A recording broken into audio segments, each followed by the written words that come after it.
Now, Luai has embraced the villain tag. I said last night, I feel like it's a good thing. Let's have a look at the quotes from Jarome Luai, who addressed it today in the paper. I don't even know what this villain role means. I thought a villain was a guy who killed people. I'm not a murderer. I haven't broken any rules. I do what I need to do for my team to win. I create that energy, and if that's what it is, then that's me, in a nutshell, a villain.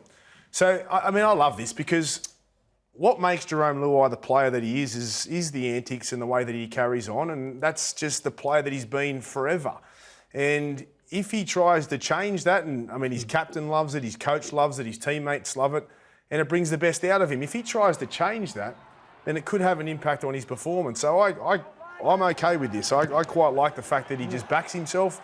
It doesn't look great, we all know that, and it gets people off, and people don't like it, but they're winning premierships. Not everyone loves it, Braith. I certainly didn't like what he did after the State of Origin game, that foolish Most people don't like it, to be honest. Social media post. I didn't like the way that he stood over. I didn't like it either. Selwyn Cobbo. I didn't like the way that he called Mick a gronk.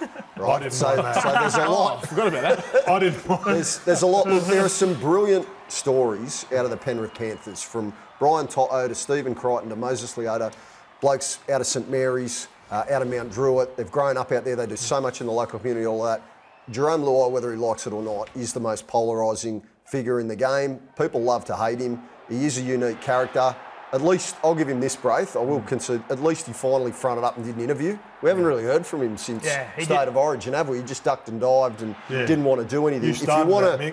If you want to do the social media posts where you tell everybody to chill out, all you idiots who got work in the morning, well, just front up and nip it in the bud and get it over. I was talking more about his on-field stuff. The off-field stuff that you've just mentioned, I wasn't on board with at all. Yeah. But I don't like the on-field. I don't like the way he's a niggler. He's an agitator. He's not the first. I know that's his role. But he doesn't care. He doesn't care. That's the thing. It doesn't impact his. It makes him play better. I see where Ivan Cleary today said it's not as though he's in the Mick Ennis category. I would argue. Well, he is. Have you got him in the same category? He pushes the envelope a lot, Jarome. Yeah, they're in the same team. Are they? What, half and 5'8"? Yeah. No, but do you know what was alarming for me? I thought it was an act.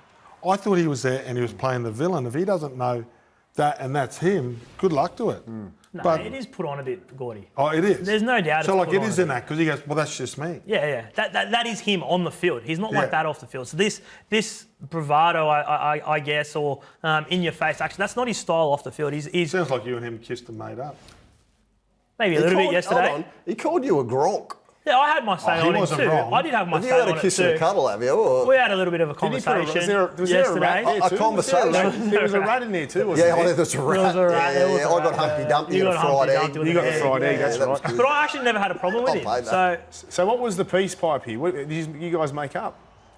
Yeah, Jarome came, to his credit, Jarome came up to me yesterday at the Panthers media day, and we shook hands and said all good. Beautiful. Oh, wow. A cuddle at the end? Or? There was a little bit of a man hug. Wow. Was there a Bruzzle, bro, at the end of we didn't go. No, we didn't go out for lunch. You didn't go to Toddy's? No, we didn't go out for lunch. Okay. I knew where you were going there. No.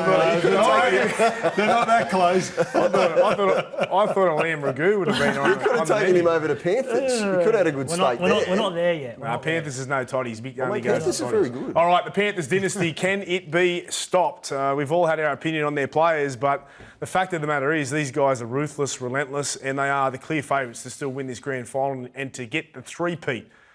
How are they going to be stopped? Oh, they're a machine. They're a juggernaut. It hasn't been done for 40 years, 81, 82, 83. Parramatta Eels last team to do it.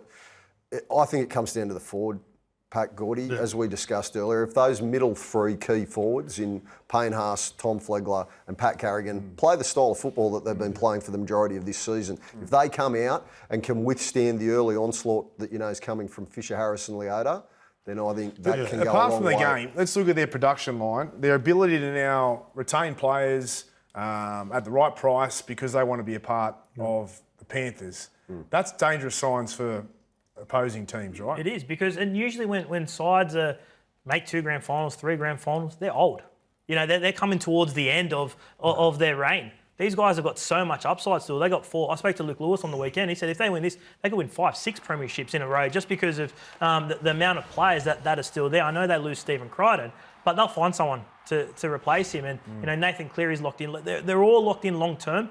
except for Jarome Luai at the I moment. mean, Luke Keary was on last night, and he's been in successful teams, and obviously the Roosters and South, and won premierships, and he was astounded. He didn't want to say too shaking much. his head. He didn't want to say too much because he's obviously plays for the opposition, but he was astounded at the quality at which they've been able to uphold for such a long period of time. You've got to admire and respect the way that they have set that system up. They've got the biggest junior rugby league nursery in the world. I think there's over 10,000 juniors currently playing for all those sides, from the Minchinbury Jets to St Mary's to St Clair Comets. And the way that they've got that procession line just streamlined so that when the likes of, whether it's Kurt Capel, whether it's Matt Burton, whether it's Stephen Crichton, whether it's Viliami Kickout, whoever it is departs, they just roll in the next local junior and they don't miss a beat. They didn't win every grade this season, but they did last year. Every grade. Well, that just underlines what a brilliant job the power brokers at that club have done. They lost, arguably, you could argue, the best hooker in the game at Bucorusau. Yes. And the most damaging edge back rower. You take Harry Grant out of Melbourne, where do they finish? Do you know, like, it's an outstanding story to get someone like Mitch Kenny, who's a toiler, local junior, come But through there's the not grades. 10,000. Hoops is headed on that. There's 10,000 kids coming through. That's a lot. You still got to you've identify got to get it right, and get the that's the coaching thing. right, Gordy. We've seen... Because they had some... Some of those guys would stand out, you would imagine. Of You'd hope course. so. But you look at sides like Parramatta and Canterbury, who've also had decent catchments, and they haven't got it right for a long time either. So just because they have the talent doesn't mean necessarily it's going to funnel through to the top grade. Well, in the history of the Panthers, they obviously came in 1967. First premiership they ever win is 1991, and they're a development club. It's on the back of local juniors coming through, the likes of Brad Fittler, Greg Alexander, superstars who would go on to become superstars of the game. It was a similar story in 2003. Nobody really gave them a chance, but it was Craig Garrett, it was Luke Lewis, it was Luke Rooney, it was Trent Waterhouse. But then they had some blockages in the system where it wasn't all quite aligned. Whatever they've done over the course of the last 3 seasons, they've got it humming, and it doesn't show any signs of the handbrake being pulled on it anytime soon. It's a credit to the Panthers and their footy club.